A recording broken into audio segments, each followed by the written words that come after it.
Right.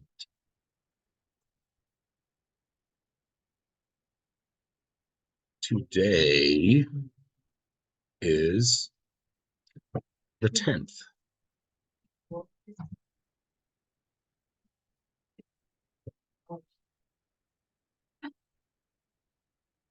Did I just clone a page? I didn't know I could even do that. Wow. Today I learned.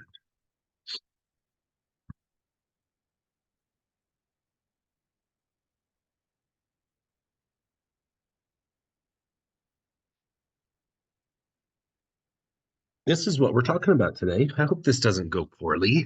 Could be very, I think with all the stuff we've talked about with intervals and uh, increasing, decreasing, all that stuff, I think you'll find this to be actually, I hope, knock on wood, easier and more pleasant than what we've been doing. So but we got to get this one out of the way. So we could spend weeks talking about this, and in time we wind up coming back to it and talking about it in different contexts, like with word problems and stuff. But for today, for what we're doing right now, all you need to know is this: the domain of a function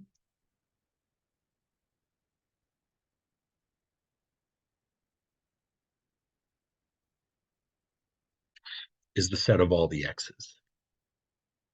And this is another one of those things that it's like anything else we've been doing lately, where for the first couple of minutes you're kind of like, what are you talking about? And then you realize, oh, it's not that bad. And then you want to guess what the range is? Yeah, it's the set of all the y's. These words start to take on sort of more complex sorts of meanings, and they become more difficult as you go through more math classes. And but for now, for our purposes, for the unit that we're in Algebra 1, ninth grade math class, you just basically need to know this: the domain is all of the x values that the graph covers, and the range is the set of all the y values that the graph covers. It's very simple once you're ready for it to be simple. But again, there's always with anything like this first couple minute period where you're like, yeah, I don't know what you're talking about. So what I've done is just made some graphs for you, and it's going to be hard, as with anything that I do that involves graphs. Sorry, it kind of looks pretty ghetto-y, but it's hard to get these in your notes, and I understand that. And so I don't know what to ever tell you. There's a reason I record this stuff. I mean, it's not just for people that are absent, but like if you wanted to go back and watch it and then try to make better notes, like when you have maybe a piece of graph paper at home or however you want to approach this is fine.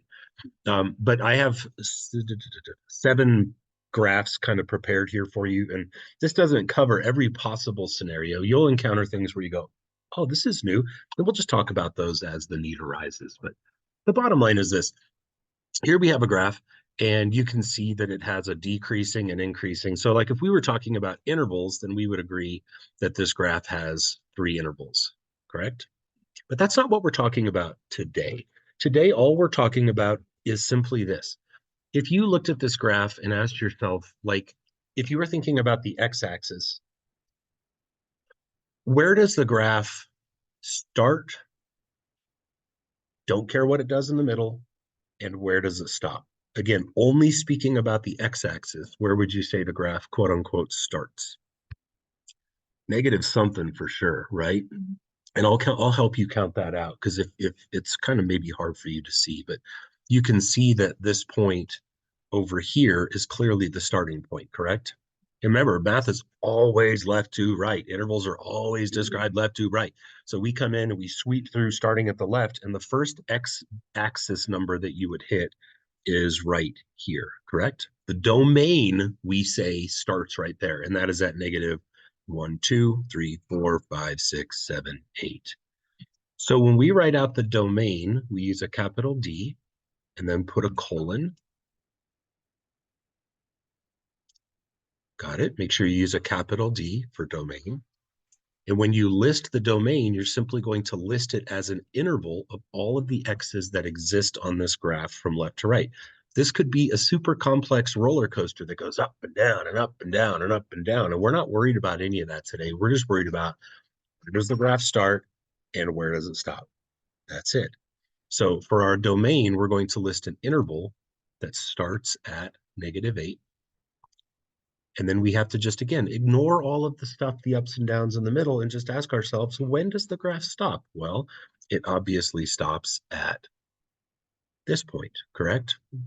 And then we just simply need to analyze it, not based on, if you think of that point as -1, you're thinking of the wrong thing.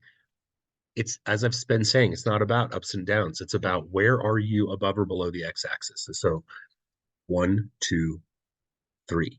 So the domain of this function, we say, is the interval from -8 to 3.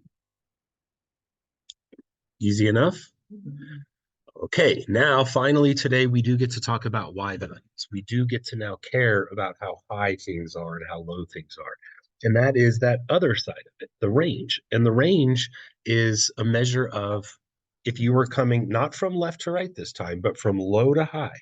So if you were traveling up the y-axis and you're coming up, up, up, up, up, up, up, up, up, up, up, talking in terms of y value now, where does the graph start as you're coming up from the south? Very good answer. So this point, I'm going to make it green for you. This point signifies the beginning of the graph now. And you might say, wait a second, I thought you said left to right. Not now. When we talk about this other concept, the range, capital R for range, you can spell it out if you want to, I don't care. But for the range, we talk about now, where does the graph exist as we travel south to north? No longer are we thinking left to right. Domain is left to right, range is low to high. And so, like I heard someone say back there, I think it was the gauge said, the graph begins its existence right across from this y value that I just put a little green dot at. So the range begins at -1. Now, don't be distracted by that yellow dot that I have over there, because here's my question to you. Is that the highest point at which the graph exists? It's not. So don't be fooled by that. You have to think like, okay, where is the highest peak that this roller coaster ever achieves, right? And that is up here someplace. You would agree. That's like the peak, the highest point that the graph ever gets to. And what is the height of that point? 6 or 7. Let's count it out. I think it's 7. 1, 2, 3, 4, 5, 6. Bingo, 7. So today we're not talking about intervals, specific little intervals, sub-intervals of where the graph's going up and when it's going down and when it's going up. All we're talking about is, and this I think will help you, but it might not. But this is about the best I can do here. No, because it actually gets there. Yeah, because it's not like the other one where it's not increasing or decreasing. The graph achieves that height, and so it's still going to be a closed bracket. You with me? So to use colors to help you with this, since I wrote domain in yellow, let me just show you. The domain exists from here to here. Do you see that? That's a measure of horizontal. That's from left to right. That's the domain. The range, I'm going to draw a couple lines. I'm going to switch them to green. The range exists from this lowness to this highness. So domain is a sideways measurement. Range is a vertical measurement. You think you got that? Okay, let's take a look at it.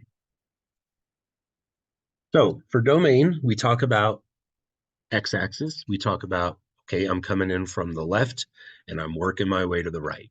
So as I'm coming in from the left, my first encounter with the function, with the graph, occurs right there. We agree. And the x value is what we're after for domain. So for the domain, we only care about the x's. So I'm going to name the interval. It begins at -1, 2, 3, 4, 5, 6. So I'm going to start my interval at -6. What kind of bracket should I use? Round, because the graph technically doesn't start at -6, does it? There's a hollow circle there to tell us that the graph hasn't actually quite started yet. It starts immediately to the right of it. And as we travel from left to right and we keep going and going and going, when will the graph stop when we go to the right? Correct. It never will. Therefore, our interval is unbounded positive infinity on the right. So the domain this time is an infinitely long interval from -6 to infinity. Let's talk range. So now you have to change your thinking. The starting point this time happens to be the same because as I'm coming in from south to north, low to high, the first point that I encounter is still right there. We agree, right? That's the lowest point. So when we talk about the range, but we have to identify that point differently now. It's the same point, but what do we think of him as now? He's not -6. What is he?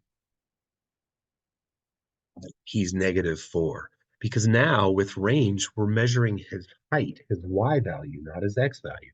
And he is at -4 or 4 units down below the x-axis. And as this graph goes, again, it does stuff. It goes up and down, whatever. I don't really care. I'm talking about like when I think about how high does the graph go? How high will this graph go? To infinity. It will never end. Think about what this, look at the power and the beauty of that arrow at the end. That arrow signifies great things. It says, I'm not stopping. I'm going to go forever to the right and I'm going to go forever to the up. So that's an unbounded domain and an unbounded range. Okay. Next one is here. Domain, remember, is left to right. We're not really interested again today in the exciting level of the roller coaster. We're just interested in what are you covering for me? So as we come swooping in from the left, obviously the first point that we will encounter is right here, correct? So for the domain, we're definitely going to have a square bracket here because it's included. What is his xness, the xness of that point? It's definitely -1, 2, 3, 4, 5, 6, 7. So -7 starts the domain. And when will the domain end? At infinity. The arrow is very telling. It says I'm going to go forever to the right. So the domain, again, is unbounded. Range, this is an interesting one. Is that green point the lowest point on the graph? It's not. And it's really easy to fall for that and say it feels like the lowest point. But if that happens, you're getting fooled by this over here. You overlooked something really important. Think about this. When you're coming up from the south, you're always on the graph. Like you're always with the graph. If I asked you what's the lowest point, like when does the graph start coming up from the south, your answer is it's just always there. So what's the bottom boundary of the range? -infinity. Very good. So that green dot, don't let it fool you. It helps with the domain because, yeah, it's the point furthest to the left, but it's not the point furthest to the south. So when we talk about the range, our range interval has to start down at -infinity.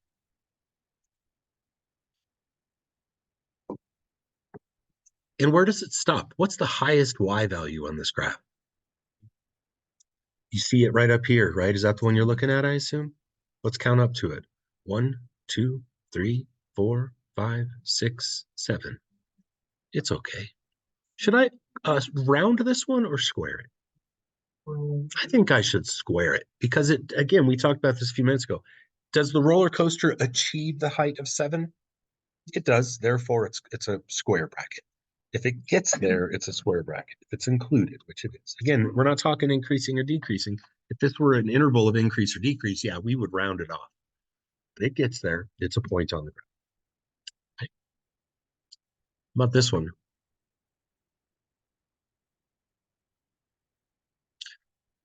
Domain. How far to the left does this graph reach? -4. And I want square or round.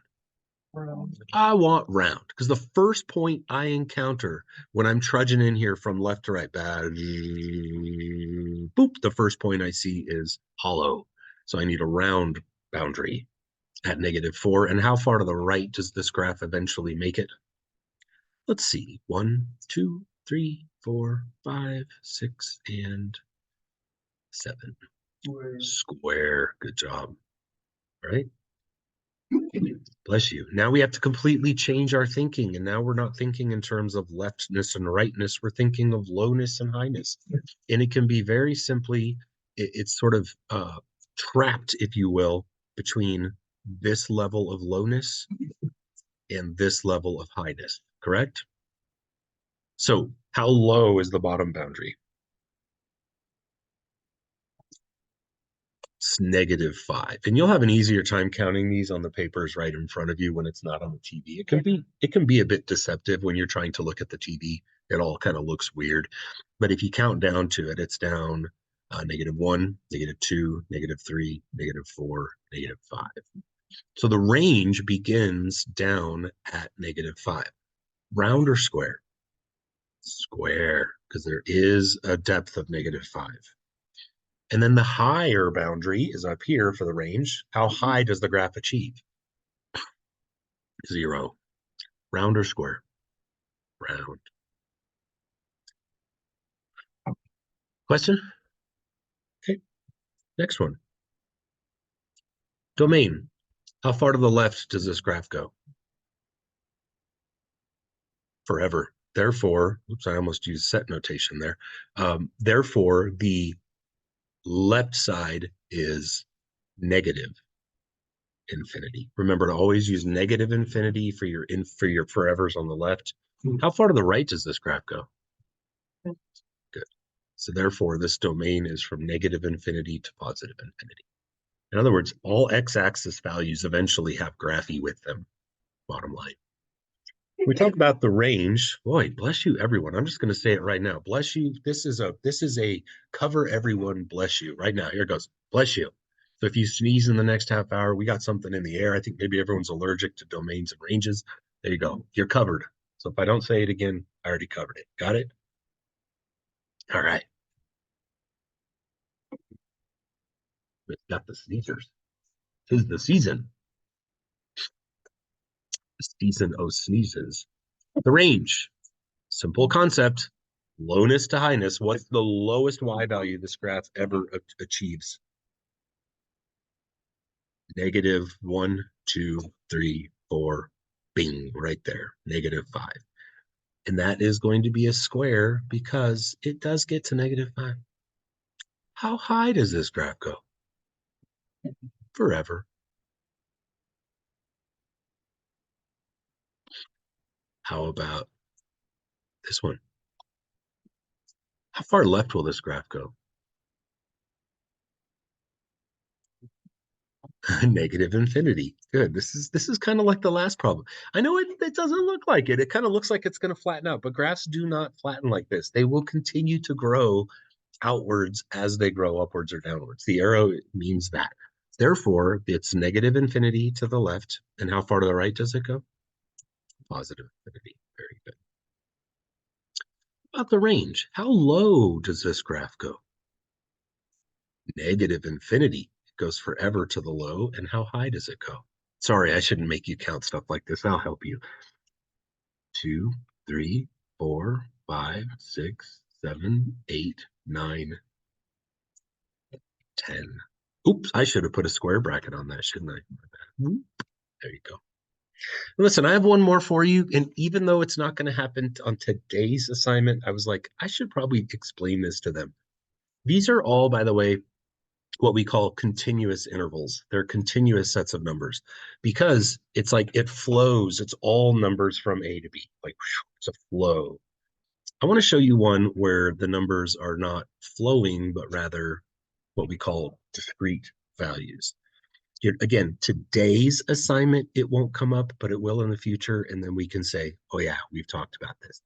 So this time you cannot use interval notation because like the X's don't flow from left to right. These discrete points mean that we have to go in and ping them and identify them one at a time. So here it goes.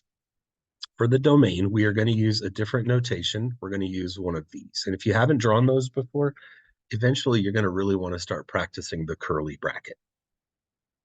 The way you do it is you go out like that and then in like that. It just takes practice to get those, but that is an important notation in mathematics. It denotes a set of numbers. And I have to use this notation this time because I'm not, again, picking a flowing interval from left to right. I'm picking out ping, ping, ping, ping, ping. I'm picking individual points from left to right. So the first point, and I'm going to circle them in yellow as we go, just so, just so we know. Here's the first one. When you're coming in from the left, you have to agree that this yellow one is the furthest to the left. What's his X value? You shouldn't have to count those. It's -7. Now, I'm going to move from left to right. And when I move from left to right, here comes the next one. Follow the new yellow pen. It's right here. What's that guy's X value down there? You see him? Good job, -5. Notice I'm using commas and listen, math people know this stuff. If you put a curly bracket, you're not putting an interval. You're saying, I'm about to list a set of things for you. So let's keep going. Let's keep listing all of the X values. What's this guy's X value? What's this guy's X value? What's this guy's X value? 1. How about this guy? How about this guy? 4. And finally, how about this guy? Nice. Notice again, whoop, closed with a curly bracket. Anyone who knows anything about mathematics will know that the combination of the curly brackets and the commas mean I am listing a discrete set of numbers, not a continuous flowing set, but a discrete ping, ping, ping, ping, ping, picking individuals. Same game with the range. So this time I'm going to use green and I will color code them as we work our way from south to north. Begin with a curly bracket. And here we go. From the south, the first point you will turn green is right there. You see him. How low is he? I believe that's -5. Yeah, so let's start with -5. That is our first range value. As we work our way from south to north, the next point that we would encounter, you'd have to agree, is right over here. And his Y value is -1. As we work our way from south to north, the next point we would encounter is right there. And he is at a height of 0. Now, you might get a little confused on this next part, but you're like, wait a second, as I work my way from south to north, look at these next 3. Here, here, and here. That's neat. They're all at the same range value, aren't they? What is it? What's their height? You only have to list it once.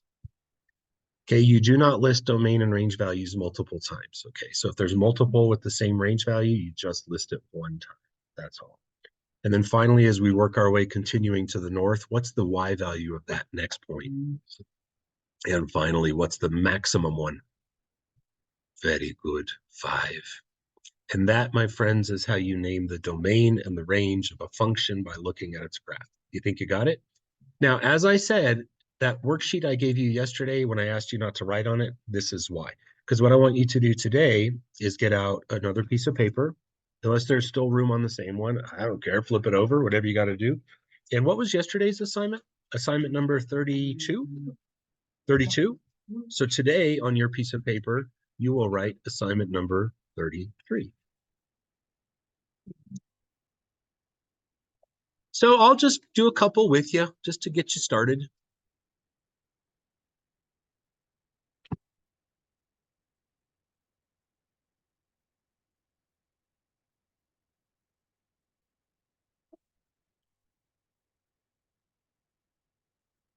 How was your breadsticks?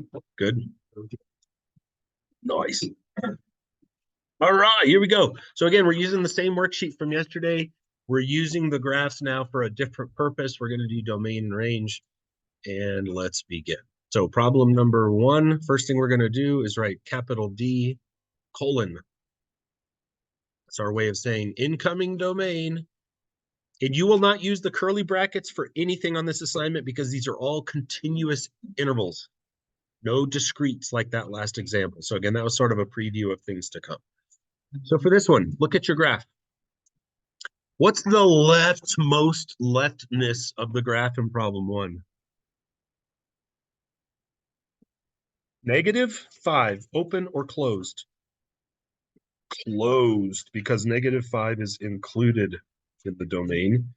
Now, ignore all the ups and downs. Just answer me this. How far to the right does the graph go? Open or closed? Open because 5 has a hollow point. It's excluded. How about the range? Capital R, colon. Let's think lowness and highness. What's the lowest this graph ever achieves? Negative. I'm not seeing -5. Lowness.